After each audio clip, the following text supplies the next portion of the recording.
bahwa Mike Dinar itu mendapatkan kesadaran dari penglihatannya ketika Basyirah ya, ketika dalam mimpinya. Sekiranya kita mendapatkan sama seperti Mike Dinar, mungkin kita semua akan Ya, bersemangat menuju akhirat ya, Ustaz ya. Tidak lagi ya, lalai-lalai dan dan kita juga pasti akan menghindari dosa. Jadi betul. orang-orang yang maksum seperti para nabi, Iya, seperti para ahlul bait yang maksumin itu yang terpelihara karena mereka betul. menyaksikan Betul. efek dari setiap tindakan itu tampil secara zahir di Betul. hadapan mereka sehingga bagaimana mereka kemudian bisa melakukan keburukan itu. Seandainya di hadapan Betul. kita itu kita menyaksikan hakikat dari dosa itu, Allah tampilkan hakikat dosa itu di hadapan kita, niscaya kita tidak akan pernah melakukan dosa. Betul. Masya Allah. Luar biasa, Ustaz. Baik, Ustaz. Kita akan berikan porsi kita buat kawan-kawan yang sudah hadir Baik. di chat room kita ya. Insya Allah. Ini Alhamdulillah sudah ada ini selawat channel siap nyimak. Kemudian ada Nenden Hayatun Nisa. Terima kasih sudah bergabung. Ada Asep Kurniawan juga. Terima Prasetyo kasih. Arifudin. Surabaya ini hadir, Masya Allah. Sri Rahmah, terima kasih. Tasminah juga, terima kasih. Bu Busi Yatda, ini hadir katanya. Bibi Kejiastuti ini, wah Masya Allah luar biasa. Ini dari Kota Malang. Neneng Sutiarsih juga ada freelance. Imam Zarkoni juga Ahmad Zaki Fakurokobah. Saleh Adridrus, ini Ben JS baru ya. Ben JS. Indah Utari, terima kasih. Semamo, terima kasih dari Makassar. Lumasri Faib, Masya Allah. Oke, Abah Guru Badas, Alhamdulillah hadir. Undang Surafakti, Waalaikumsalam warahmatullahi wabarakatuh. Masya Allah dari Singapura, terima kasih ini. Terima Undang kasih. Surafakti sudah bergabung. Kayak ada pertanyaan Ya, dari freelance, kemudian ada Saris, terima kasih sudah bergabung. Mo Rizky Kurniawan juga terima kasih sudah bergabung. Ada Fauzan Zamil, izin belajar Ustadz. Ya, sama-sama kita belajar. Kemudian insya ini Allah, ada insya Allah. Adinda Ayu Sapitri juga memberikan pertanyaan. Baik, kita akan berikan porsi yang pertama kepada freelance. Apakah ma'ad ini terkait dengan makna dari inna lillahi wa inna ilaihi roji'un? Itu yang pertama. Kedua, ini ada bagaimana cara memahamkan konsep ada kehidupan pasca mati kepada orang yang tak percaya dan kaum ateis. Susah juga ya. Ya, Selain Ustaz. bahwa pertama tentu saja eh, innalillahi wa inna ilaihi raji'un adalah proses di mana manusia ini berasal dari kesempurnaan dan kemudian ingin kembali pada kesempurnaan. Jadi eh, karena semua keberadaan ini tentu berasal dari yang maha ada, ya, Hmm. maha sempurna. Dan karena kita ini, seluruh makhluk ini, bahkan menurut filosof Mula Sadra bahwa bukan hanya manusia yang dibangkitkan, tapi seluruh bagian alam ini. Karena segala hal yang ada di alam ini padanya punya nafs. Dan Oh. segala yang punya nafs ini, dia akan dibangkitkan dalam kehidupan berikutnya. Tidak ada yang tidak punya nafs. Semua punya nafs. Dalam bentuk dan polanya masing-masing. Bagaimana matahari itu bisa terus-menerus bersinar kalau padanya tidak ada nafs. Hmm. Dan bagaimana kemudian bumi ini menghidupkan, menumbuhkan beragam hal kalau padanya tidak punya nafs. Jadi baik bumi maupun matahari, binatang, tumbuh-tumbuhan dan sebagainya, ini akan kemudian semua ada bangkit dalam pola dan hakikatnya masing-masing. Hmm. Semua kembali ingin sempurna. Karena seluruh proses yang ada di alam ini, pada hakikatnya mereka melakukan proses perjalanan menuju kesempurnaannya masing-masing, sesuai dengan potensialitas yang ada pada dirinya masing-masing. Jadi karena itu bahwa inilah yang digambarkan sebagai innalillahi, dia berasal dari kesempurnaan dan kembali ingin menuju kesempurnaan. Dalam syair Rumi misalnya, dalam Masnawi Manawi, Rumi mengatakan Bisnawi cunai shikoyat mikunat asjudoi ho hikoyat mikunat. Dengarkanlah nyanyian pilu, pilu seruling bambu Hmm. yang terpisah dari rukun akarnya dan ingin kembali kepada sumbernya. Jadi bahwa kita adalah eh, apa sebagai bagian dari hakikat realitas ini wujudi, yang terlempar pada alam material ini, dan kita ingin berusaha kemudian kembali pada hakikat wujud itu. Itu yang disebut dengan, digambarkan dalam makna innalillahi. Ada makna pemanaan yang begitu panjang tentang hakikat innalillahi ini. Dan bagaimana kita ingin meyakinkan bahwa pada orang-orang ateis tentang adanya ma'ad ini. Iya, betul. Pada hakikatnya siapapun dia, pada dirinya ada fitrah tentang kehidupan yang hakiki ini. Mereka menginginkan kesempurnaan yang hakiki, mereka menginginkan kebahagiaan yang hakiki, mereka menginginkan keabadian yang hakiki. Semua fitrah-fitrah itu pada hakikatnya sudah menjadi bukti yang sangat jelas pada dirinya adanya kerinduan akan keabadian pada diri. Adanya keinginan untuk mengalami kebahagiaan yang hakiki, kebahagiaan yang tanpa penderitaan. Adanya keinginan untuk selalu hidup. Karena itu bahwa sekalipun dia seorang ateis, dia takut akan kematian. Kenapa? Karena dia ingin mempertahankan kehidupan. Betul. Itu fitrahnya. Dan ini menunjukkan bahwa apa? Bahwa pada fitrahnya sendiri itu sudah ada bukti bahwa dirinya ini menginginkan adanya kehidupan keabadian itu, yang kehidupan keabadian itu tidak ada di alam material ini, tapi ada alam di mana kemudian kehidupan kita menjadi abadi. Harus melawan kematian dulu ya. Ya.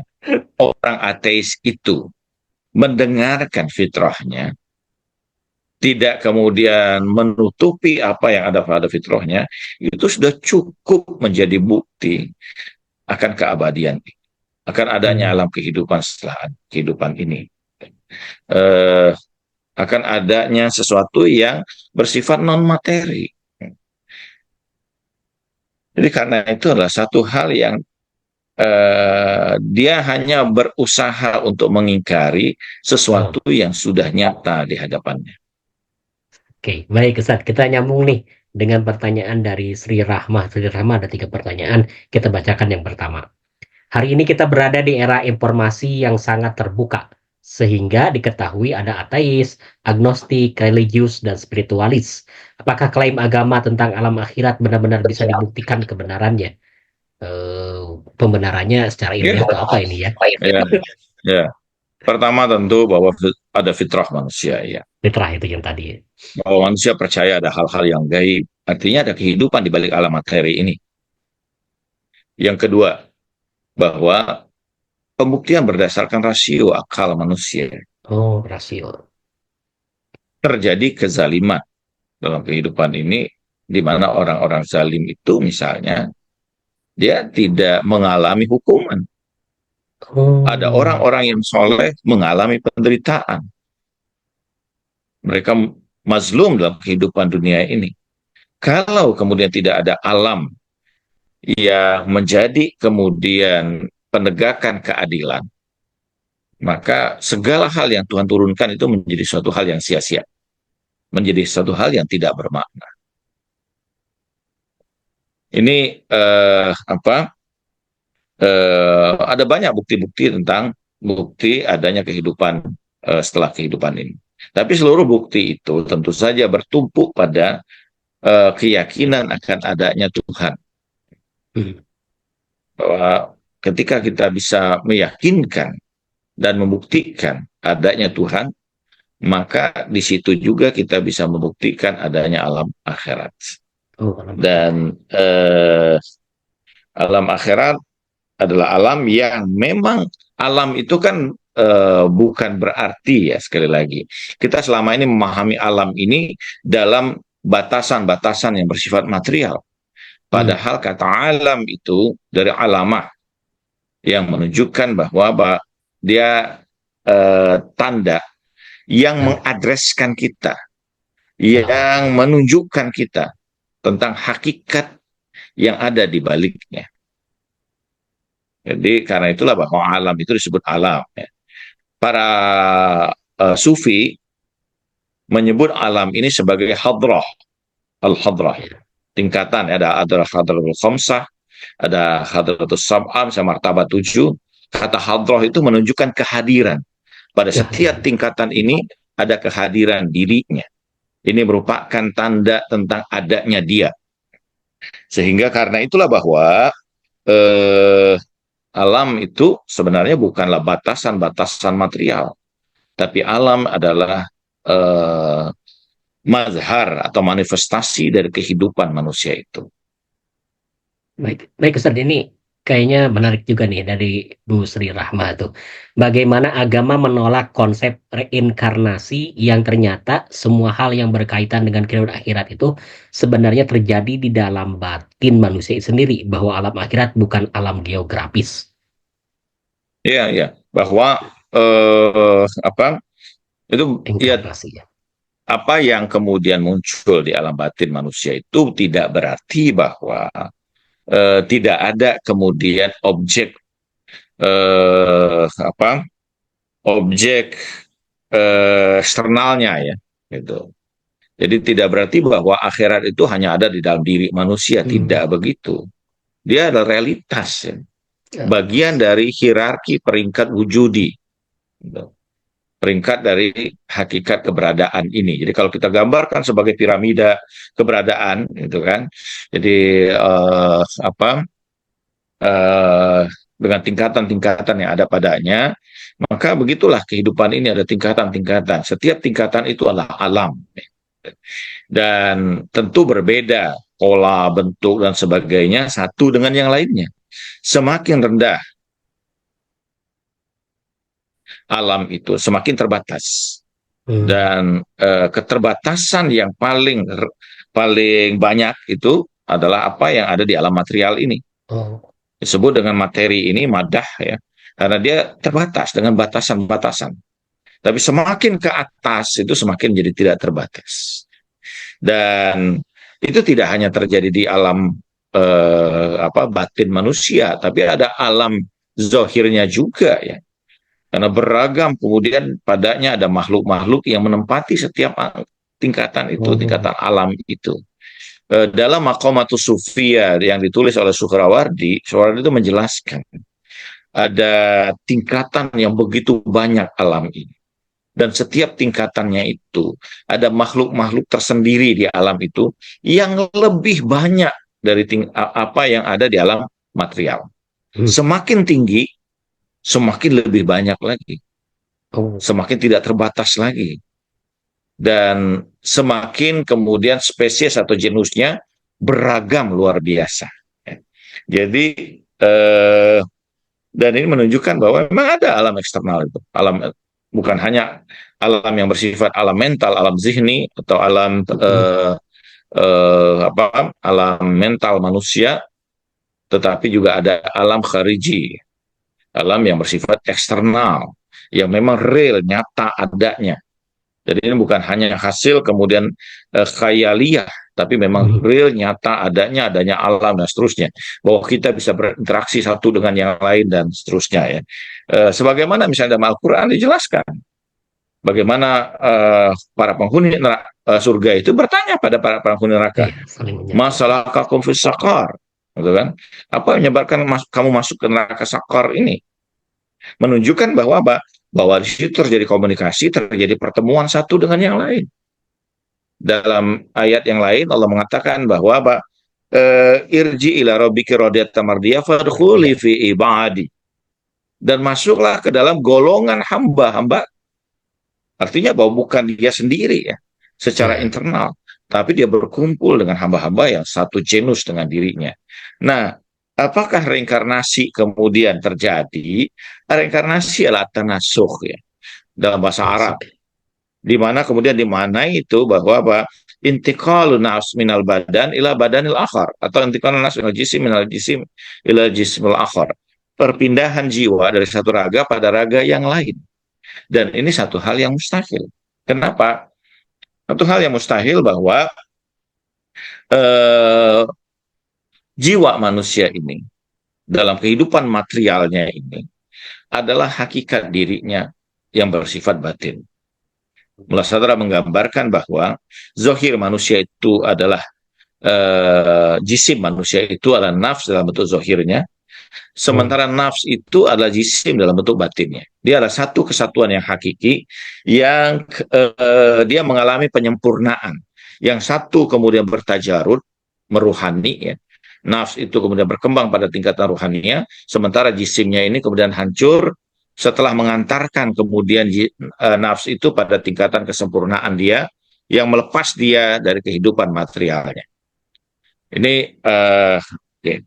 Dan dia terus mengalami prosesnya sendiri sehingga tidak mungkin dia. Dan kemudian yang kedua bahwa proses ini adalah proses at-takamuliyah, dia menyempurna sehingga bagaimana mungkin setelah dia mengalami proses penyempurnaan dia kembali lagi pada ketidaksempurnaan. Itu kalau terjadi reinkarnasi itu satu hal yang mustahil.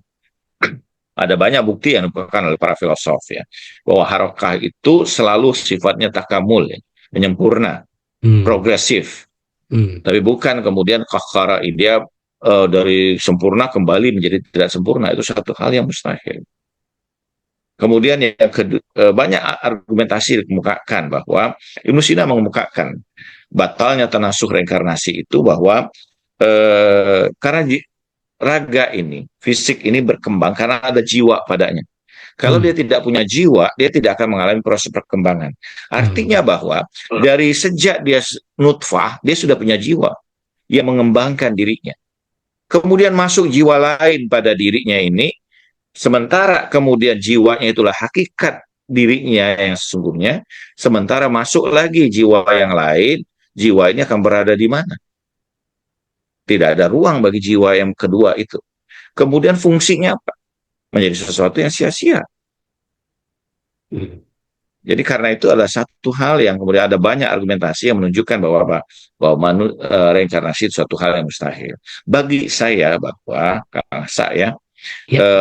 pemahaman tentang reinkarnasi ada kekeliruan terhadap pemahaman bahwa manusia ini nanti akan tampil dalam diri mereka, wujud mereka, atau format mereka dalam kehidupan mereka berikutnya itu sesuai dengan kualitas dari jiwa mereka masing-masing. Ada manusia-manusia yang tidak keluar dari tingkatan hewani, sehingga nafs yang muncul pada tingkat berikutnya itu adalah nafs-nafs yang format mereka atau wujud mereka itu atau gambaran diri mereka itu tidak lain dari gambaran-gambaran hewani. Karena itulah hakikat dari realitas nafs mereka. Mereka tidak naik lagi pada tingkat nafsul insani ya. Jadi manusia itu ada beberapa tingkatan, ada insan basyari, insan biologis, ada insan al-aqli, insan intelek ya.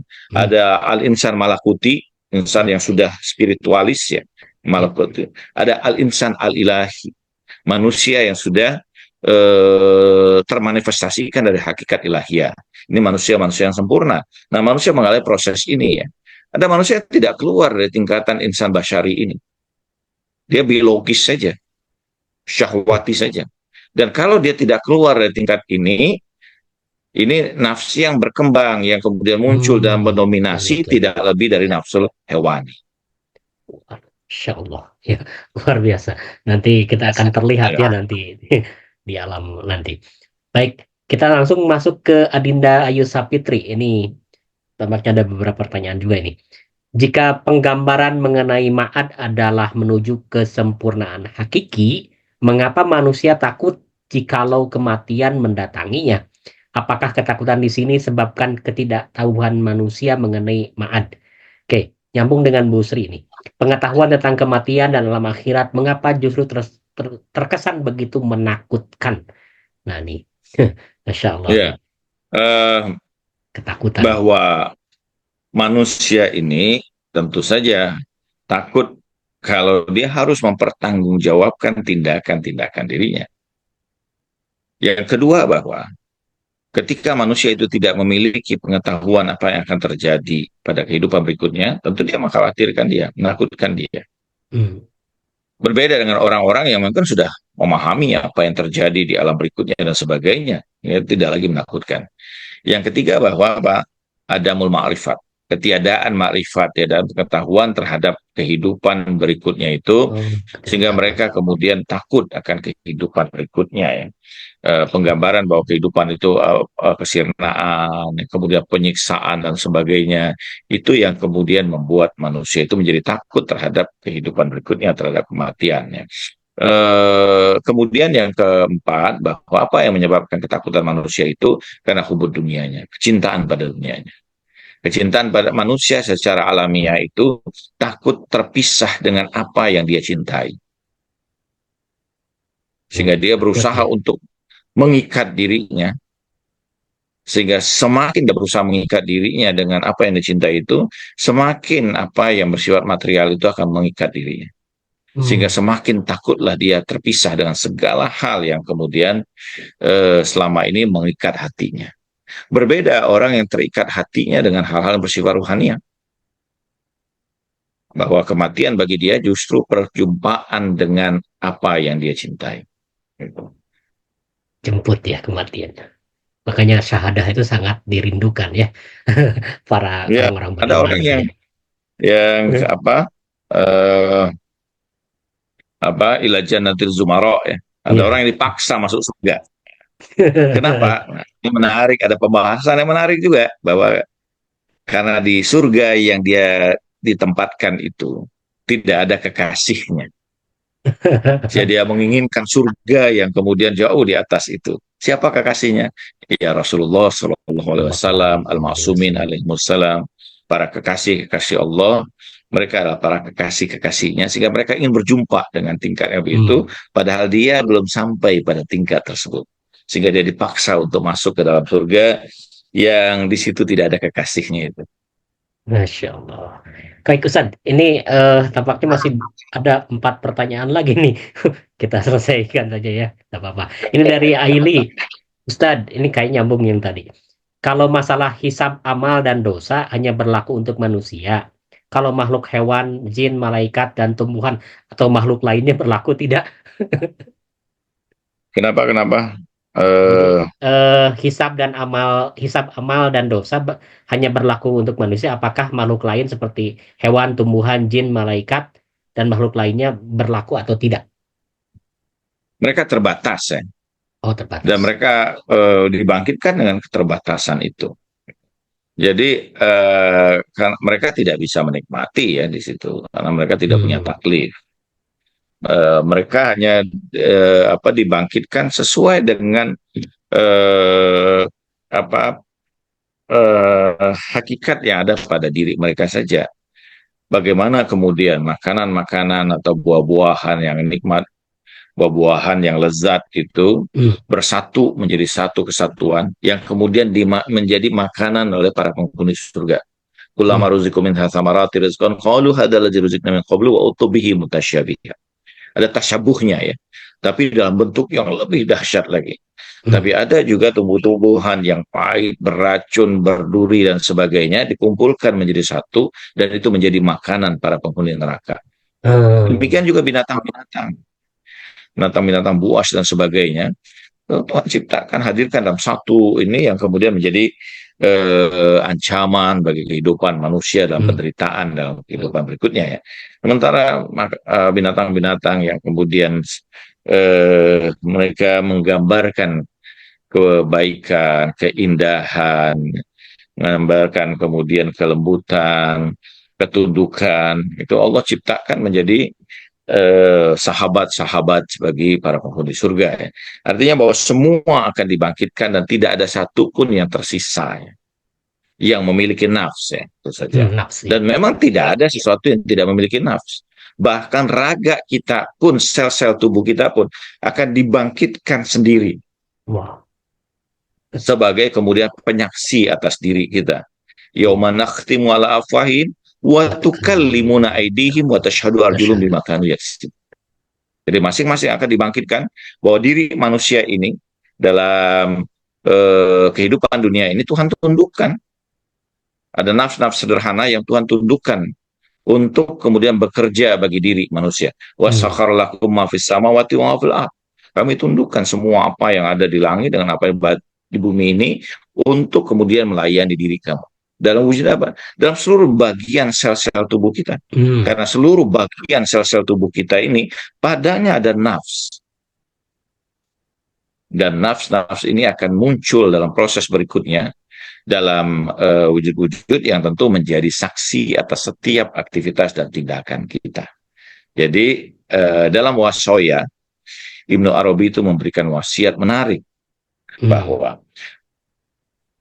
kalau kemudian kita melakukan satu keburukan, maka segeralah kita melakukan kebaikan di tempat yang sama, dengan pakaian yang sama, karena setiap tempat, setiap pakaian yang kita gunakan, Allah akan bangkitkan dalam kehidupan berikutnya dan menjadi saksi atas semua aktivitas kita. Insya Allah. Karena semuanya hidup. Baik Ustaz, kita masuk sekarang ke Bu Siyapda. Ini Reni Wijaya mau bertanya, apakah benar ketika dibangkitkan ada pertanyaan man robuka dalam kubur kalau nggak salah ya itu ya. Mungkin kemudian siapa Tuhan kamu. Tapi itu kan jawaban hakikat yang muncul dari diri kita. Iya. Bahwa nanti ada dua pola yang muncul itu dalam hadis qudsi. Allah jelaskan ya. Dan itu juga digambarkan dalam Arba'una hadisan dari Imam Khomeini, 40 hadis itu. Dalam kitab itu ada juga digambarkan tentang hadis itu bahwa ada orang-orang yang membenci kematian. Sehingga Allah kemudian menghempaskan dia dan menolak dirinya. Tapi ada orang yang mencintai kematian. Sehingga Allah kemudian jadikan kematian itu sebagai keindahan.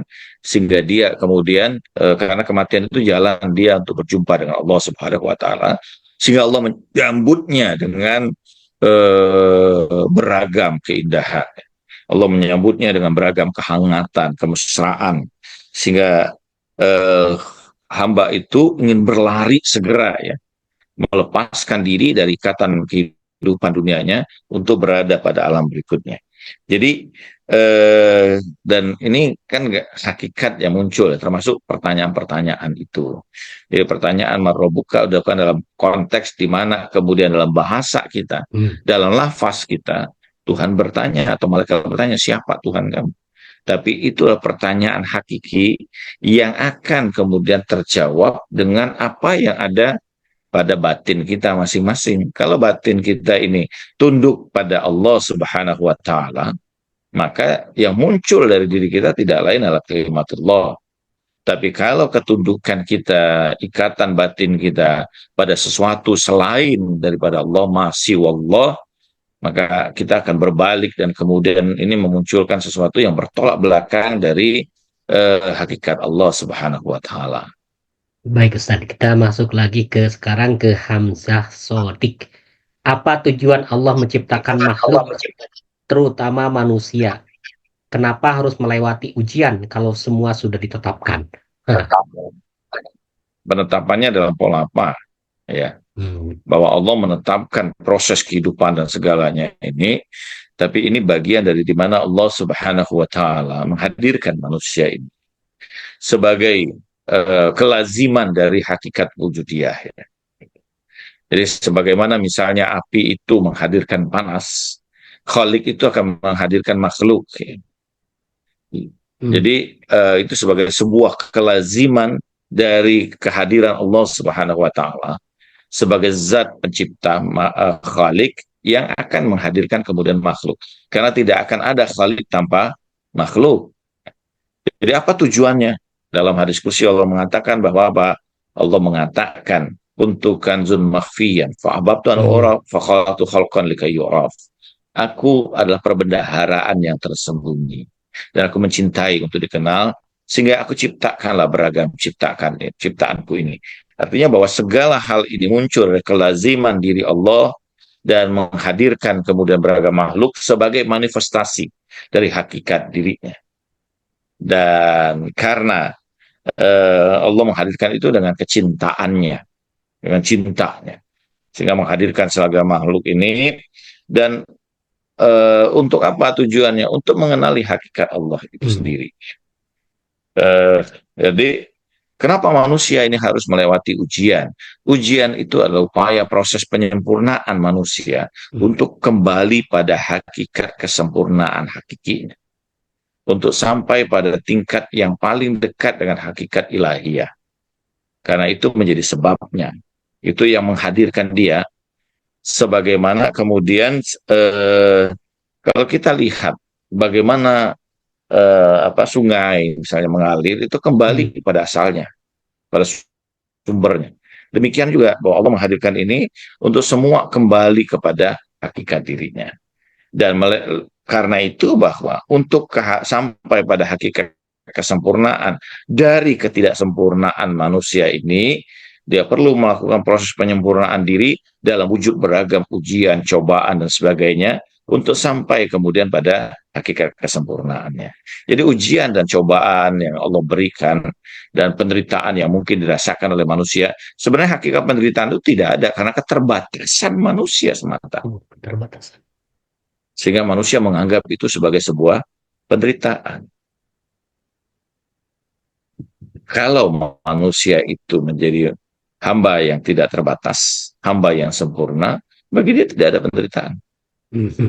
Keterbatasan. Sebagaimana para sufi mengatakan bahwa apapun yang datang dari kekasih itu selalu indah.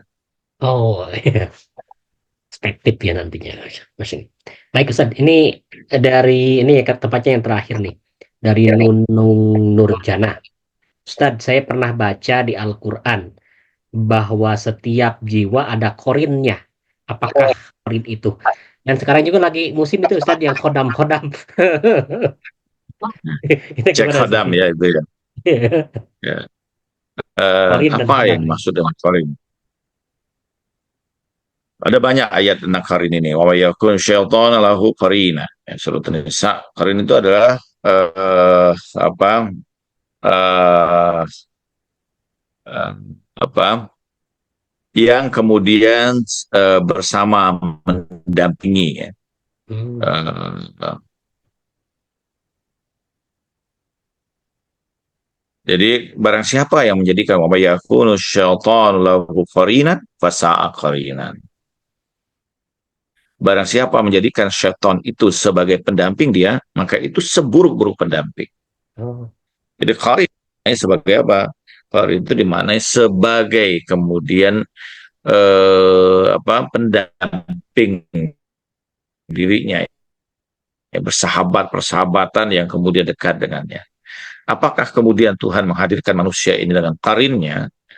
Seringkali dimaknai misalnya bahwa setiap kali Tuhan menghadirkan jiwa manusia, maka hadir juga kemudian jin dan sebagainya yang kemudian mendampingi dirinya. Dalam hadis sebenarnya yang sahih terkait dengan junudul akal wa junudul syaitan ya, atau junudul jahal. Jadi Tuhan setiap kali menghadirkan manusia itu, pada diri manusia itu ada tentara-tentara akal dan ada tentara-tentara hawa nafsunya. Dan ada 70.000 tentara-tentara akal dan ada 70.000 tentara-tentara syahwat ya, Oh. tentara-tentara nafsunya. Nah, ini yang kemudian kadang-kadang dimaknai sebagai qarin ya. Kadang-kadang kita maknai qarin itu sebagai makhluk-makhluk yang mendampingi diri kita. Padahal hakikat qarin itu yang berarti bersama dengan kita. Yang tidak lain adalah daya-daya yang Allah ciptakan, yang Allah hadirkan untuk kita, yang itu kemudian menjadi bersamaan dengan kita. Kalau kita memilih untuk syahwat memenangkan diri kita, maka syahwat itu sebagai qarin bagi kita. Dan itu seburuk-buruk itu yang digambarkan Al-Quran sebagai apa? Syaitan. Dan itu seburuk-buruknya qarin. Tapi kalau orang itu kemudian mendasarkan diri pada akalnya, pada amal solehnya, maka dia akan bersama dengan hal-hal yang kemudian baik bersamanya. Itu karena itu bahwa eh, apa itu sebagai qarin yang baik yang bersama dengan dirinya. Jadi qarin bukan cuma kemudian jin yang kemudian selalu mendampingi manusia, tidak seperti itu ya. Oke, baik Ustaz. Eh, Kayaknya kita cukupkan dahulu. Namanya eh, bahwa Ma'at ini adalah bagian dari keyakinan yang memang Oke. menjadi prinsip utama dalam keimanan kita dan bergandengan kemudian dengan keyakinan kita kepada Allah Subhanahu wa taala. Bahwa ma'at ini membuka kesadaran kita bahwa perjalanan kehidupan kita ini adalah perjalanan menuju kesempurnaan. Dunia dan kehidupan dunia ini adalah starting point kita dalam perjalanan untuk menuju puncak dari segala kesempurnaan hakiki. Jadi karena itu sebuah perjalanan yang panjang yang akan kita lewati dalam proses kehidupan kita ini. A'udzubillahi minasyaitonirrajim. Bismillahirrahmanirrahim. Allahumma salli wa sallim wa barik ala sayyidina Muhammadin wa ala sayyidina Muhammad. Allahumma inna nas'aluka ridhaka wal jannah wa na'udzubika min sakhatika wan nar bi rahmatika ya arhamar rahimin. Wa sallallahu ala sayyidina Muhammadin wa ala tahirin walhamdulillahi rabbil alamin. Assalamualaikum warahmatullahi wabarakatuh. Waalaikumsalam warahmatullahi wabarakatuh. Terima kasih Ustadz atas pencerahannya. Terima kasih juga Bapak dan Ibu serta kawan-kawan yang sudah bergabung dalam Jetrum dan termasuk juga yang doa-doanya terima kasih. Marilah kita akhiri pertemuan kita dengan baca hamdalah dan salawat. Alhamdulillahirrahmanirrahim. Allahumma salli ala sayyidina Muhammad wa ala ali sayyidina Muhammad. Wa ma taufiqi illa billah alaihi tawakkaltu wa ilaihi unib. Assalamualaikum warahmatullahi wabarakatuh.